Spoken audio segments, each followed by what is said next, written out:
yana rage haɗarin kamuwa da cutar siga a matakin farko wato type 1 diabetes. Shin da gaske ne cin kifi na dakushe kwakwalwa ko kuma ƙara kwakwalwa yake? Sirrikan da ke cikin cin kifi guda 5. Binciken da aka yi a Erasmus Medical Center da ke ƙasar Netherlands ya nuna cewa mutanen da suke cin kifi aƙalla sau ɗaya a sati sun fi ƙarfin memory fiye da waɗanda ba sa ci, domin cin kifi na ƙara ƙarfi ga ɓangaren da yake kula da memory a kwakwalwa wato grey matter.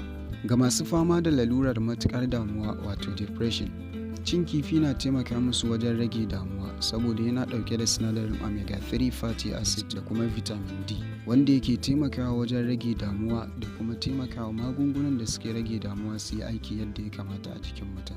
Yana ba da kariya daga cutar rashin gani da take kama mutum idan shekarunsa sun fara ja, wato age-related macular degeneration. Haka kifi na ba da kariya daga cutar asma a yara.